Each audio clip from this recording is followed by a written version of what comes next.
Great work requires teams.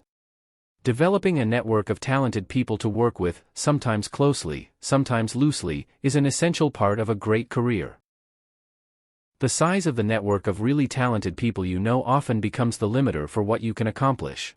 An effective way to build a network is to help people as much as you can.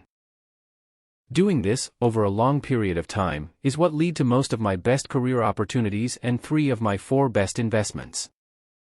I'm continually surprised how often something good happens to me because of something I did to help a founder 10 years ago. One of the best ways to build a network is to develop a reputation for really taking care of the people who work with you. Be overly generous with sharing the upside, it will come back to you 10x. Also, learn how to evaluate what people are great at, and put them in those roles. This is the most important thing I have learned about management, and I haven't read much about it. You want to have a reputation for pushing people hard enough that they accomplish more than they thought they could, but not so hard they burn out. Everyone is better at some things than others. Define yourself by your strengths, not your weaknesses. Acknowledge your weaknesses and figure out how to work around them, but don't let them stop you from doing what you want to do. "I can't do X because I'm not good at Y" is something I hear from entrepreneurs surprisingly often, and almost always reflects a lack of creativity.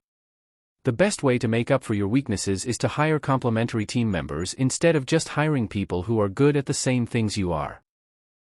A particularly valuable part of building a network is to get good at discovering undiscovered talent. Quickly spotting intelligence, drive, and creativity gets much easier with practice.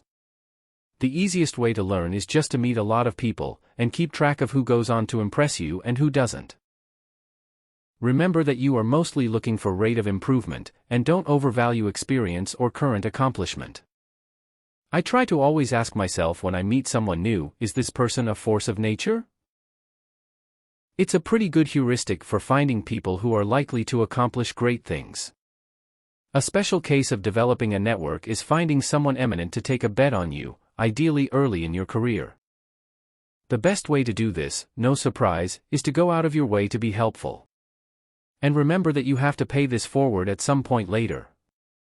Finally, remember to spend your time with positive people who support your ambitions.